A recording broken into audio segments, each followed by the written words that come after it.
Muy buenos días, ¿cómo estamos? Que el Señor derrame, continúe derramando bendiciones sobre cada uno de nosotros. También saludamos a todas las personas que se conectan a través de las redes a esta programación, a este encuentro. Bueno, vamos a abrir la palabra del Señor. Este texto simplemente va a ser el texto introductorio, pero en el sentido bíblico, ¿no? Pero vamos a usar varios pasajes de las Sagradas Escrituras para el tema de hoy. Recuerden el énfasis que estamos abordando en el mes que tenemos. Estamos hablando de subir a un nuevo nivel en el carácter. Subir a un nuevo nivel en el carácter. Y creo que sí que necesitamos aprender todos nosotros en este campo y poder poner en práctica. Dice Proverbios 29:11 en la Nueva Versión Internacional: el necio da rienda suelta a su ira, pero el sabio, ¿qué pasa? Sabe dominar. ¿Cuál es la diferencia entonces? ¿Que no nos da ira? ¿O cuál es la diferencia? Que debemos, ¿no?, aprender a manejar. Pero aquí yo no me voy a presentar como el que sabe manejar su ira, sino como el que necesita aprender a manejar su ira. Entonces, el tema, vamos a hablar sobre el carácter. El tema que vamos a hablar es la ira dentro del tema del carácter. El carácter de una persona es el resultado, escuchen esto, el carácter es el resultado de nuestros pensamientos, de nuestras emociones, de nuestras intenciones, deseos, actitudes, palabras, acciones y comportamientos.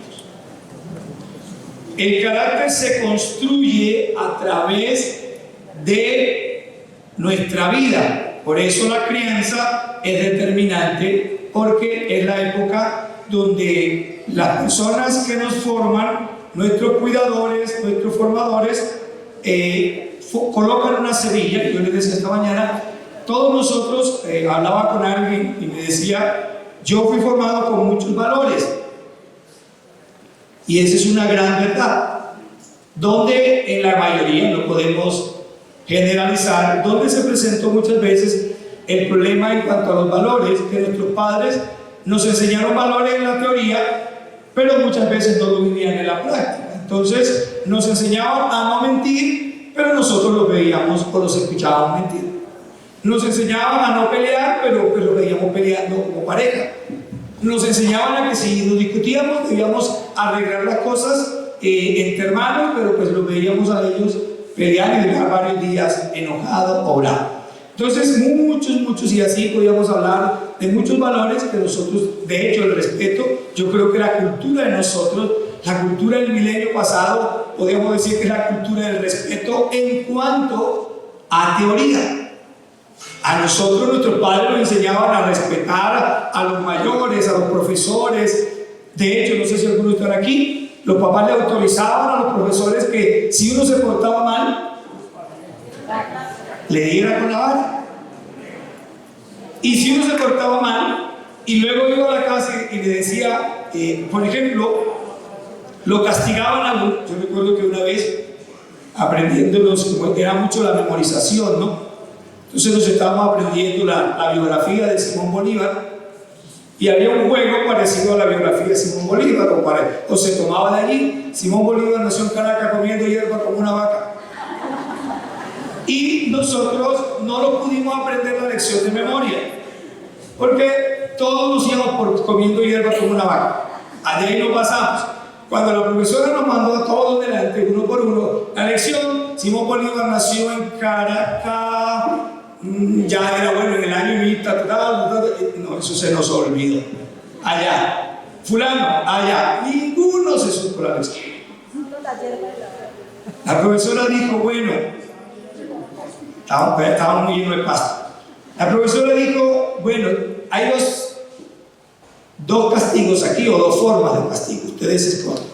Una, que los dejo retenidos aquí hasta las 2 de la tarde, para que los que vengan los avergüencen, los estudiantes de la tarde lo vean aquí y pregunten por qué están aquí todavía, y ustedes van a decir, estamos aquí, van a decir en coro, estamos aquí porque no nos aprendimos la lección. Y nosotros, pero bueno, eso no es lo que me preocupaba a mí. Lo que me preocupaba a mí era que la profesora me iba a castigar y mi papá me iba a juguetear, porque le iba a llegar tarde a la casa. Entonces hicimos un conversatorio, ¿qué es mejor? Y todos dijimos que nos castigue. La otra era que nos diera cuenta, que nos castigue. Y yo me puse, dije, profe, que nos castigue. Ah, que nos castigue, sí. Bueno, por favor, ahí está un machete, me corta allá una rama de olleto. Olleto es una rama flexible, eso no se parte con nada. Me trae una rama de olleto, usted mismo me la pela y me la pasa. Yo tuve que ir, cortar la ramita, voltéese. Me dio 2 ramazos, tenía allí, y me dejó la rama arcada aquí. Nadie dijo nada en la casa, porque si decía, me ganaba otra. Entonces, nosotros somos la cultura del respeto. Nos enseñaron mucho respeto. Si yo me encontraba 10 veces, yo tenía un tío que si me encontraba 10 veces con él, me decía, péseme el callo. Eso era símbolo de respeto, ¿no? Besarle la mano. Y entonces él decía, por siempre Dios me lo bendiga. Le tiraba el machetazo. Y si yo no le besaba la mano, me cogía así, ¡tan! Me daba un pique. Eso sonaba durísimo. Me decía, para que me respete. Para que me respete. Entonces, nosotros en teoría aprendimos muchos valores. En la práctica, no tanto. No tanto. Entonces, el carácter se clasifica de 2 maneras. Personas con carácter firme son aquellos cuya vida tiene valores en la teoría y en la práctica. Muchos valores en la teoría y en la práctica. Personas con carácter débil son aquellas lo opuesto. Entonces hay indecisión, confusión, desconfianza, inestabilidad, ira, es decir, mal manejada, frustración, etc. En el estudio de hoy reflexionaremos sobre la ira. La ira mal manejada es una de las evidencias del mal carácter. Y esta está muy documentada en las Sagradas Escrituras. Usted lee los proverbios y escucha lee muchos proverbios sobre la ira, sobre el uso de la ira. En la parte, la ira normal, porque la ira en sí no es mala. O sea, ninguna ira en sí es mala, porque la ira es un sentimiento. Y recuerdan que allá en Efesios capítulo 4, versículo 26, alguien recuerda que el Señor dice, airaos, pero no pequéis. O sea que la ira en sí no es pecado. Nosotros la volvemos pecaminosa de acuerdo a todo el bagaje que tengamos, a toda esa cuestión interna que no hemos superado. Eso es lo que hace que la ira se vuelva tóxica, se vuelva nociva. Entonces la ira normal es la sensación de enojo y de enfado que una persona siente frente a ciertas situaciones de la vida. Un enojo que usted siente. Pero el enojo se puede convertir en ira explosiva o lo aprendemos a manejar. La ira nociva es una fuerte emoción de enojo, irritabilidad y explosividad que aflora en una persona frente a experiencias que vive. Hoy vamos a hablar de 3 tipos de ira. ¿De cuántas? 3. La primera ira es la ira reprimida. También se le llama, ¿cómo se le llama? Olla de presión. ¿Qué pasa con la olla de presión? Va calentando el agua, va calentando, no tiene desfogue primero, eso empieza a ser por los espacios, hasta que tiene una válvula que las mujeres, no sé, en el Huila le decían el pito. Yo no sé si así se llama por acá. Le decían el pito, yo le llamo la válvula. Cuando ya la presión está al máximo, la válvula abre. Pero ¿qué pasa si la válvula se tapona? Se estalla. Una vez escuché la historia que un señor estaba en el patio de la casa y en la casa del vecino estalló la olla y la tapa voló y le pegó. y le causó un daño al vecino. Yo fui en Neiva una vez a visitar a una familia acá. Yo estaban haciendo el almuerzo y yo fui, parece que daban almuerzo. No, yo fui a visitarlos y cuando llegué acababa de aparecer, o sea, hace unos poquitos se había acontecido el incidente. El techo, la tapa voló y rompió, levantó la teja y la rompió. La estufa, yo no sé por qué, la estufa estaba convertida en 4 tapas, o sea, en 2 tapas, perdón, así, la abrió a los lados y las paredes estaban amarillitas del sancocho y el perro dando lengua. Entonces, nosotros la ira, escuchen esto, la ira reprimida es como la olla expresa. Cuando una persona tiene, ¿cuál es este tipo de ira? Este tipo de ira la experimentan personas que guardan silencio frente a humillaciones, a críticas, a murmuraciones, a ataques contra ellas. Pero hay un momento, a veces simple, donde la persona está saturada y explota. A veces es lo más sencillo y ahí es donde decimos, pero yo nunca pensé eso de fulano, pero yo nunca pensé que él iba a reaccionar así. Pero él nunca había reaccionado así, o sea, tenía un cúmulo de emociones internas y explotó. Quizás con lo más sencillo, quizás con chuzarle la costilla, quizás con decirle tal frase, tal palabra, explotó. Un caso bíblico, Moisés. Dice Números 12:3, y aquel varón Moisés, ¿cómo era Moisés? Era muy manso, no solamente manso, era muy manso, más que todos los hombres, escuche este calificativo, más que todos los hombres en la tierra. O sea, que el hombre aguantaba, le decía lo que fuera. Y ahora yo le voy a hacer un breve relato porque la Biblia dice que era un hombre muy manso. Por ejemplo, hoy simplemente voy a sintetizar en los capítulos desde Éxodo 4, 5 hasta el 31. Así rapidito. Por medio de Moisés, Dios trajo las 10 plagas que dieron sobre Egipto, que llevaron a la libertad de Israel del yugo egipcio. Por medio de Moisés, Dios lo sacó de la esclavitud. Muy poquito tiempo de haber salido, la presencia de Dios se manifestó de manera extraordinaria, de tal manera que de día era columna de nube para protegerlos del sol en el desierto, y en la noche era columna de fuego que les alumbraba y les daba calor en medio del frío del desierto. A pesar de esto, cuando los israelitas vieron a los egipcios que venían contra ellos, ¿qué dijeron? Moisés, nos trajiste al desierto para matarnos. Mejor era que nos hubiéramos quedado en Egipto. Allá teníamos papita garantizada. Allá por lo menos el que moría tenía un cementerio donde sepultarlo. Acá no van a comer los chulos. Entonces se enojan contra Moisés. Moisés le dice, calma, tranquilo, Dios va a orar. Le dice, estos egipcios que habéis visto hoy, nunca más para siempre los veréis. Jehová peleará por vosotros.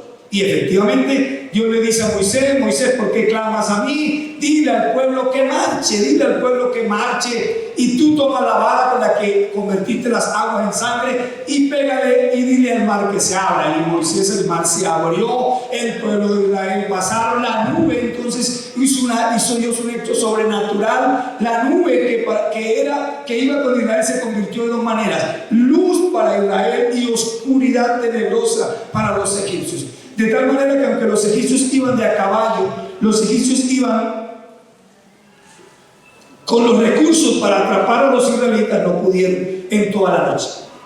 Al amanecer, Dios le dice a Moisés, Moisés, mira para atrás y ordénale al mar que se cierre. Y el mar se cerró de nuevo.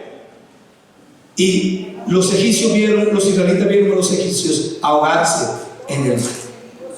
Salieron de allá a danzar. María tomó el pandero y empezó a tocar las danzas. Las mujeres se unieron con ella. Moisés compuso un cántico 3 días después, no había agua. ¿Para qué? Siempre era esta frase: ¿para qué nos trajiste para matarnos? Nos trajiste para matarnos. Moisés clama a Dios y Dios le dice: mire, esa rama de árbol, échalo allí y las aguas se endulzarán. Las aguas se endulzaron, el pueblo sació su sed, siguieron su camino. Dice que a los 2 meses y medio llegaron a un lugar donde empezaron a decir: ah, esas ollas de comida que teníamos en Egipto, wow, esa cebolla, ese puerro, ese ajo tan rico que era la comida. Y empezaron a llorar. Y Moisés le dice: mira, el reclamo de ustedes no es contra mí, lo que ustedes están diciendo contra mí es contra Dios.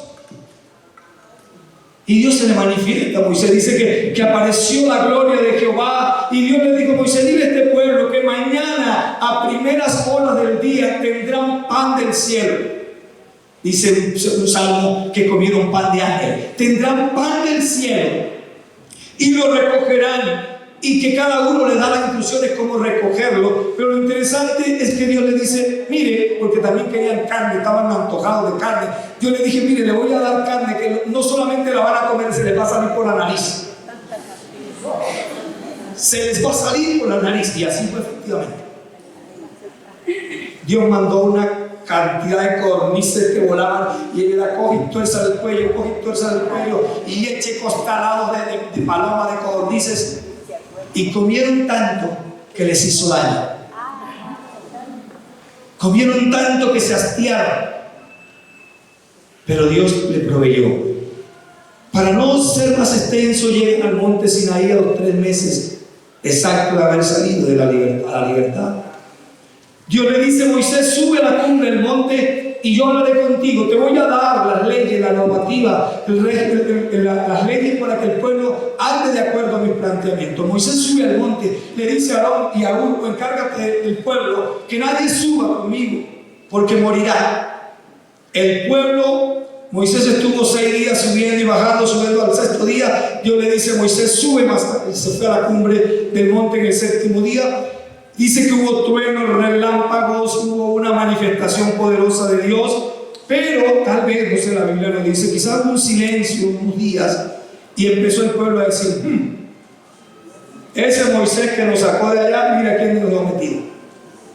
Ese quizás se murió. Entonces, haznos unos dioses que ellos nos lleven a la tierra prometida. Viendo todo, visto la gloria de Dios, todo lo que Dios hacía, ahora se inventan que les hagan dioses. Y Aarón le dice: pues quítense los aretes, quítense las brazaletes. Y la gente quitándose así como Paola y tirando allá.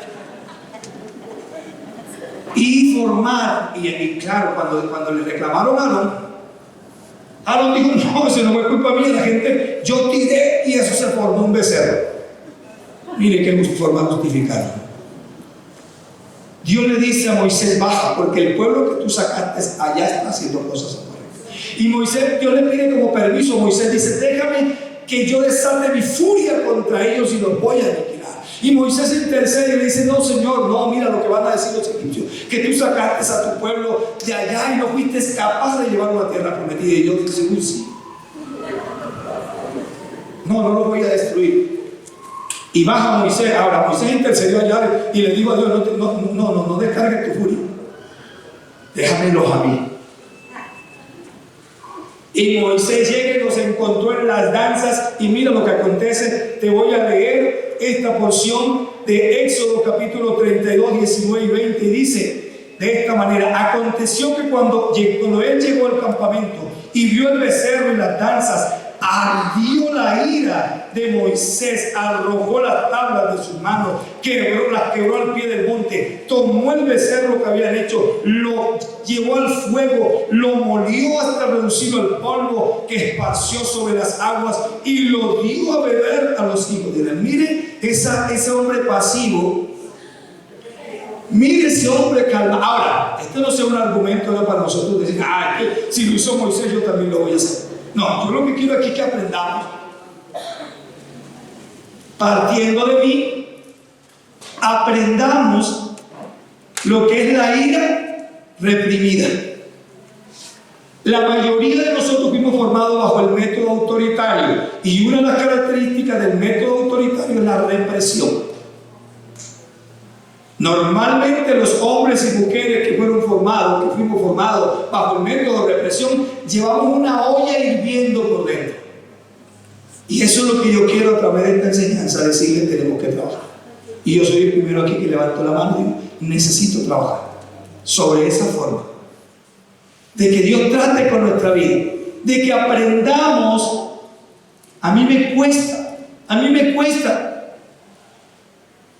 que una persona me diga algo que no me gusta. Ya estoy que hablo, y es algo que yo necesito trabajar, y es algo que yo necesito moldear en mi carácter, porque yo no vengo aquí a decirle: mírenme a mí, yo soy el ejemplo de hombre en ese campo. No, vengo aquí a decirle: juntos unámonos y trabajemos sobre estas áreas. Posiblemente yo soy el que más tengo que trabajar. Mira a Moisés, un gran hombre de Dios, pero tenía una ira acumulada, tenía una serie de situaciones acumuladas, y explotó. Y mire, yo solamente te voy a leer. Primero, dice: ardió la ira de Moisés. ¿Eso con qué imagen se te viene a la mente? Fuego, o sea, se explotó, botó la tapa. O sea, ¿te acuerdas que la gente dice: me sacó la tapa, ¿no? O botó la tapa. Alguno dice: botó la tapa. Me voló la tapa. O me voló la piedra. O sea, eso es. Ese sentimiento que estaba acumulado salió. Y mire de qué manera salió. 2. Arrojó las tablas. ¿Y qué sucedió con las tablas? O sea, es que él cogió las tablas y de la furia las lanzó por allá. No, no vas a la Biblia. ¿Y quién había escrito esas tablas? Dios. Escrita con el dedo de Dios.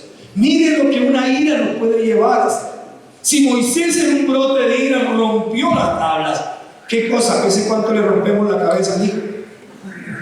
En un brote de rabia. ¿Cómo le rompemos el alma al hermano, a la hermana, en un brote de rabia? Tal vez no le peguemos, tal vez no le tiremos nada, pero con las palabras lo herimos, con las palabras la herimos y destruimos a esa persona, le hacemos daño a esa persona. Y como le digo, yo aquí no vengo a presentarme como el más sano, sino quizás como el más enfermo, que necesito trabajar sobre esa área de mi vida. ¿Qué más? Quemó el becerro de oro, lo molió. Yo no sé si tenía algún molino, pero así dice la Biblia. Molió el becerro hasta convertirlo en polvo. Y mire, luego que lo convirtió en polvo, lo pulverizó y sacó una vasija y dijo: echen ese oro pulverizado allí. Y después la agarró, no sé, eso es una idea mía. Beban esa agua, beban esa agua. O sea, el hombre estaba salido de casilla. Ellos bebieron esa agua. Bueno, por eso es que se las dio a beber. ¿Cómo se llama esa ira? Reprimida. ¿Y qué seudónimo tiene? Oye, pues vamos a la segunda ira. La ira provocada. ¿Cómo se le llama la ira provocada? Cuando usted acuerda los tiritos, esos que yo antes en Año Nuevo, en diciembre, yo lo prendía y así, uno se le estallaba en la mano. Gracias a Dios nunca me herí, a algunos se le rompe la mano. Pero eso casi todo el tiempo uno tirarla porque se le estallaba. ¿Por qué? Porque la mechita era cortita. Dile que tu mecha sea larga y lenta. Seamos de mecha lenta en ese campo. En la ira, seamos de mecha lenta. Algunos le dicen mecha lenta, porque son muy pasivos. Dicen mecha lenta. Pero otros somos mecha corta. Y ¡pum! En mecha corta no le acaban de decir una palabra cuando ya está explotando. Le dice uno y dice dos. Yo no sé cuántos mecha corta hay aquí. ¿Cuántos mecha corta hay aquí conmigo? Entonces, dice Efesios 6:4: y vosotros, padres, no provoquéis a ira a vuestros hijos. O sea que hay una ira que provocada. Ahora, los hijos no tomen eso como argumento. Ah, no, que yo le respondí a mi papá porque me provocó. No, señor. Respete a su papá. Pero también padres, ojo de estar provocando la ira de nuestros hijos. Ojo a eso. Vamos a un ejemplo bíblico, caso bíblico, Jonatán. Ubícate en primer libro de Samuel 20, 31, 32 y 34. El príncipe, esta es la introducción que yo le hago, el príncipe, hijo del rey Saúl, al ver la injusticia de su padre contra su amigo David, y también era cuñado de él, quien no había hecho otra cosa que traer el bien sobre la casa de Saúl y sobre el reino de Saúl y sobre todo Israel. Pero el monarca, lleno de celos, lleno de envidia, con artimañas busca la ocasión de asesinar al guerrero y joven pastor. Dice así, vamos a leer el texto bíblico: porque todo el tiempo que el hijo de Isaí viviere sobre la tierra, ni tú estarás firme ni tu reino. Envía pues ahora y tráemelo, porque ha de morir.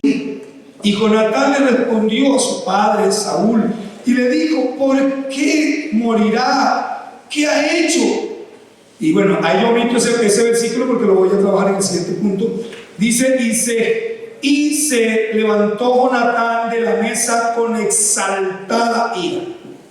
¿Cómo se da una ira exaltada? Pensemos que estamos en una mesa, que estamos comiendo y se suscita una discusión. ¿Cómo se levanta el que se levanta con exaltada ira? Empuja la mesa, bota los platos, tira el mantel y se va. Ven, ese no viene para eso. Se va con exaltada ira.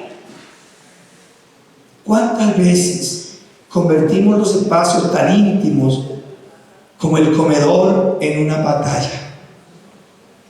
¿Cuántas veces convertimos los espacios íntimos de reuniones en equipo de trabajo en un campo de batalla? Con exaltada ira. Pero mire, yo quiero dejarle las siguientes cosas. Primero, Saúl, sin causa justificada, busca ocasión para asesinar a David. Jonatán trata de mediar entre el rey, que es su padre, y David, que es su amigo y cuñado. Saúl se levanta contra Jonatán declarando que a causa de la amistad que tiene con David, ni él ni su hijo, ni él ni su reino se afirmarán. Pero escuche la palabra que él dice: porque todo el tiempo que el hijo de Isaí viviere sobre la tierra, ni tú estarás firme ni tu reino. ¿Cómo se llamaba el hijo de Isaí? David. ¿Y qué era David de Saúl? Yerno. Y su discípulo y su equipo, porque él cuando pequeño lo tomó como su paje de arma. Le dio la hija como esposa. Pero escuche esta frase: el hijo de Isaí.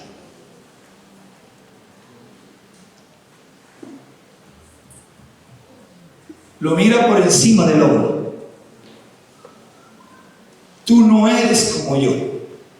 Él no es como yo. Yo soy el hijo de Cis. Recuerden que el hijo de Cis al Cis se le perdieron las armas. Significa que era un hombre adinerado. Pagó gente para que le fuera. Tenía empleado. El papá de David no tenía empleado. Los empleados eran los hijos. O sea, él tenía billetico. Muchas veces miramos a las demás personas por encima del hombro, por el nivel de estudio que tenemos. Porque él viene de un pueblo y yo soy de una ciudad. Porque él es negro y yo soy blanco. Porque él es bajito y yo soy alto. Y los miramos por encima del hombro. Porque yo sé mucho de esto y este no sabe nada. Y los miramos por encima del hombro. Pero ¿quién era el hijo de Isaí para Dios? El escogido, el hombre conforme al corazón de Dios. mis amados hermanos. Porque a veces con sutileza decimos cosas que herimos al otro. Esto era muy sutil. El hijo de Isaí es muy sutil. No dijo ese pervertido. No, el hijo de Isaí. Hasta bonito podía sonar, pero es en el fondo lo que le está diciendo: él no tiene la casta que tengo yo. Él no tiene el nivel que tengo yo. ¿Cuántas veces humillamos a los demás por lo que sabemos? ¿Cuántas veces humillamos a los demás por el rango y el estatus que tenemos?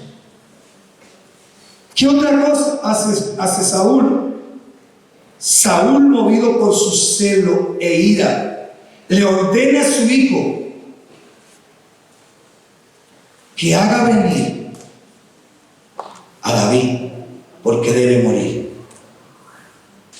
Debe morir. Pero antes yo quisiera, en el anterior, en el siguiente, cuando él se dirige a su esposa, entonces dice, él tiene que morir. Jonatán le explica, él dice, padre, ¿pero por qué debe morir? ¿Él qué te ha hecho, papá? Su celo, su ira, su enfado. Dice, tiene que morir. No tiene que estar aquí. Tiene que desaparecer de este lugar. La actitud de Saúl desata en su hijo exaltada ira, dolor, se siente ofendido, se ausenta de la mesa y no come. ¿Cuántas veces corremos a la gente amada por nuestras actitudes?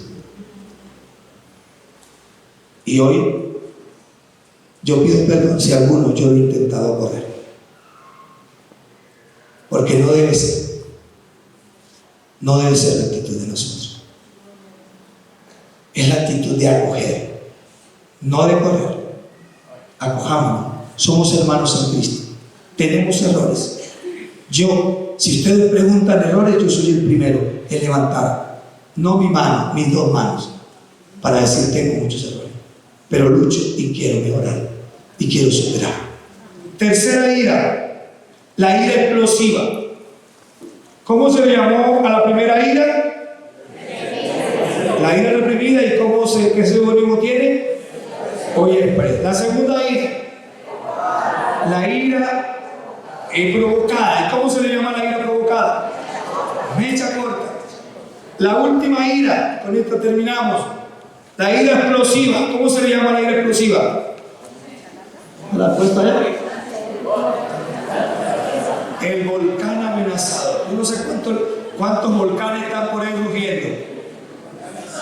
La lava que se derrama. ¿Sabes? Cuando el volcán, el de Ruiz, ahí está amenazando, todo el mundo se va, ¿no? El volcán, entonces, ira explosiva, es una furia repentina, destructiva, irracional, capaz de hacerle daño aún a la gente que amamos. Capaz de hacerle daño aún a la gente que amamos. ¿Cuánto le hacen daño a la gente que aman y después se arrepienten? ¿Por qué lo hice? ¿Cómo? Pero ya el daño está causado. Dice así, voy a leerle. El día que Saúl y su ejército hicieron su ingreso triunfal a Jerusalén, yendo David entre ellos, exhibiendo como trofeo la cabeza del gigante Goliat, las mujeres hacían arenga, cantaban las mujeres y danzaban y decían: Saúl mató a sus miles, David a sus 10,000. No, eso lo estoy inventando yo. Y se enojó Saúl en gran manera y le desagradó este dicho y dijo: a David le dieron sus 10,000 y a mí solamente 1,000. No falta sino que le entreguen el reino. No falta sino que le den lo que yo he construido. Eso es lo que falta. Sigue el texto. Dice entonces, esto nos deja ver que Saúl se había llenado de falsos argumentos contra David. ¿Cuántas veces nosotros nos cargamos con la gente porque me dijeron, porque me comentaron? Muchas veces nos cargamos con los hermanos por lo que dicen otros. No es que aquí vino fulano y me dijo esto y esto de ti. Es que aquí vino fulano y me dijo esto, y me empiezo a cargar. Porque pues esa persona es muy querida para mí y tal persona le hizo daño y yo me empiezo a cargar. Y cada vez que veo a esa persona siento rabia, pero quizás no me he sentado con esa persona a preguntarle, ¿verdad que tú hiciste esto? ¿Verdad que pasó esto? Y su corazón rebosó de amargura y empezó a planear maquiavélicamente cómo hacerle daño a David. Y quiso utilizar la fiesta de la luna nueva para echarle mano. Pero David percibió las cosas y le dijo a Jonatán, tu padre me quiere matar. Y Jonatán dijo, no, mi papá no te quiere hacer daño, ¿cómo tú crees eso? Mi papá no me lo hubiera dicho, mi papá es muy cercano a mí. Y él dijo, tu papá me quiere hacer daño. Hagamos esto, tú le vas a decir que yo me voy para donde mi familia y que yo por eso no estoy cuando él pregunte. Y efectivamente lo hicieron así, se escondió David. Ahora lo que se cree que David sí fue, no es una mentira, él sí fue de su familia, pero regresó y se escondió en el campo.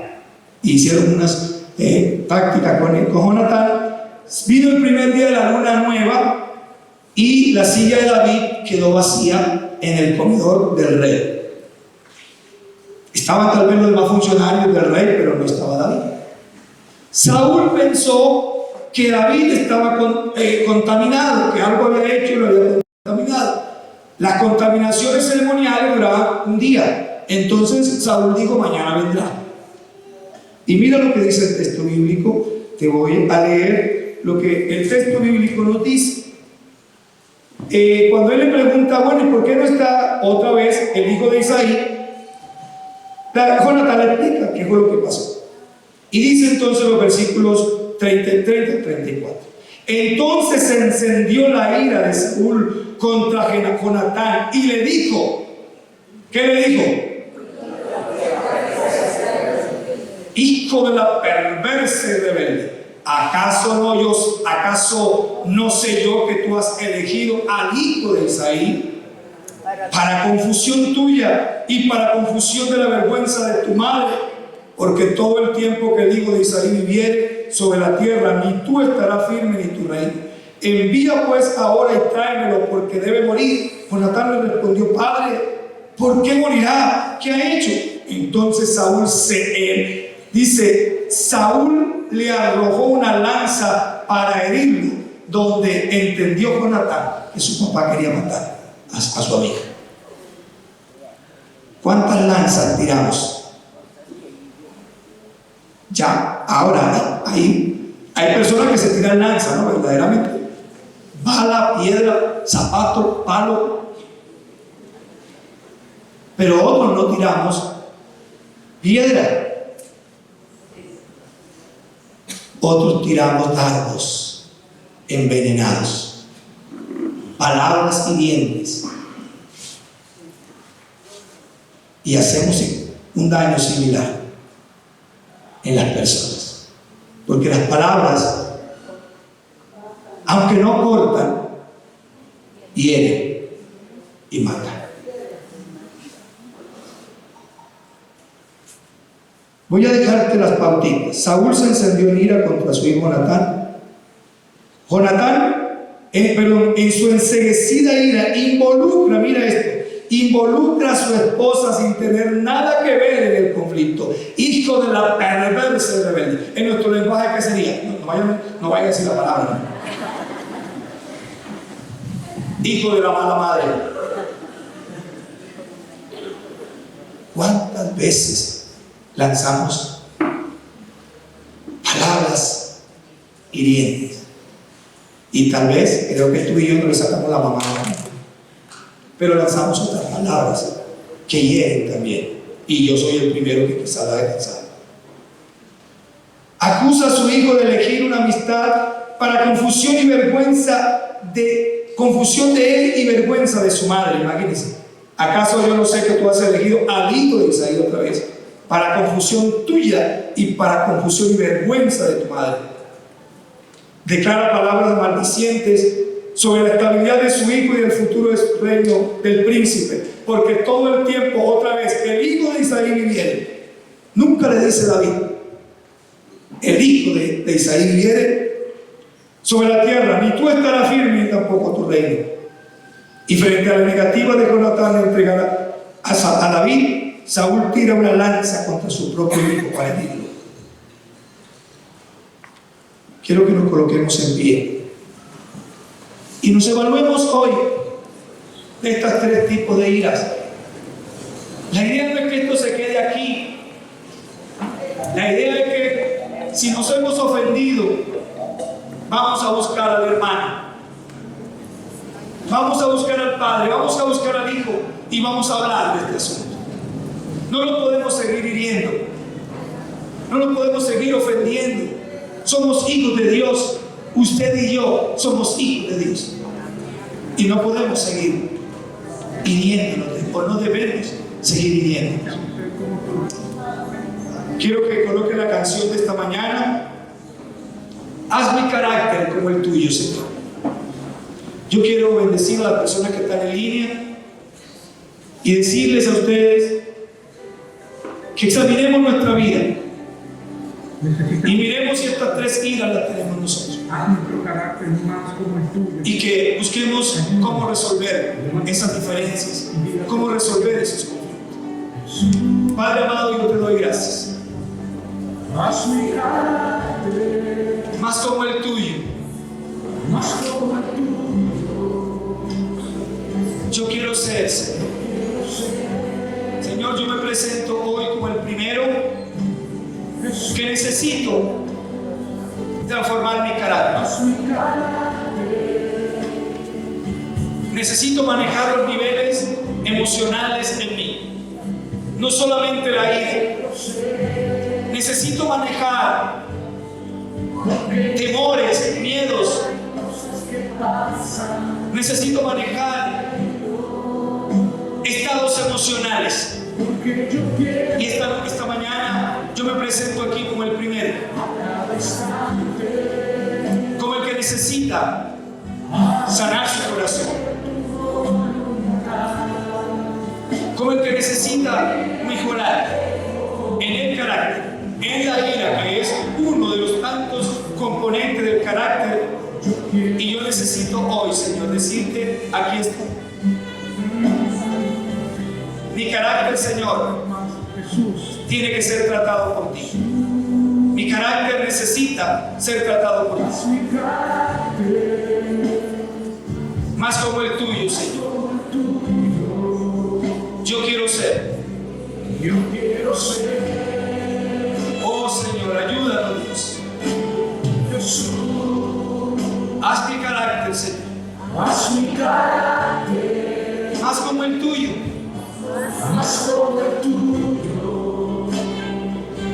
Señor, pedimos perdón hoy por nuestro mal carácter. Hay cosas que pasan que yo no entiendo. Gracias, Señor, a cada instante. Gracias.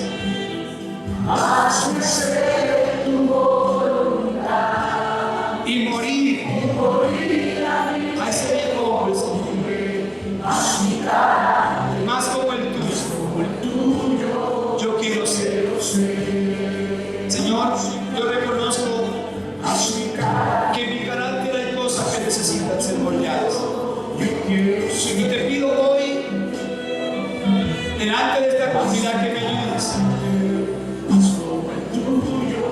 Que me ayudes, Señor, a manejar la ira. Hoy hemos visto tres niveles de ira. La ira reprimida, y quizás eso tenga que ver mucho conmigo. Yo fui formado, Señor, bajo un método autoritario donde se nos castigaba y se nos impedía expresar los sentimientos que sentíamos. Y hoy yo te pido que me ayudes a sacar sentimientos reprimidos que llevo en mi alma.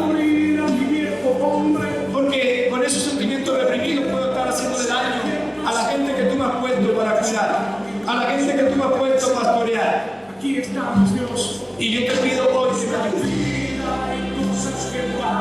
Pero también, tal vez exploto a veces por iras provocadas o por actitudes de provocación, pero nunca debo dejarme provocar, Señor. Ayúdame, así me provoque, yo pueda tener el temple, yo pueda tener la firmeza de no dejarme provocar. Y el problema es que yo me dejo provocar, Señor. Yo tengo que tomar la determinación de no dejarme provocar, Señor. Pero también puede haber en mí ira explosiva, Señor, ira repentina, con las cuales puedo hacerle daño a la gente más cercana, a los que están más cerca de mí. Ayúdame, Señor. Ayúdame, Señor. Yo necesito manejar estas emociones en mi vida. Y hoy me presento como el primero, como el que más necesita de ti en mis emociones. Ayúdame para un día poder mirar hacia atrás y decir gracias.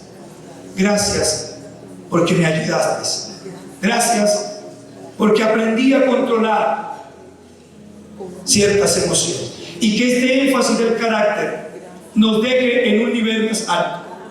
Que este énfasis del carácter nos permita subir, crecer como personas, crecer como hijos de Dios. En el nombre de Jesús. Amén y amén. El Señor nos bendiga.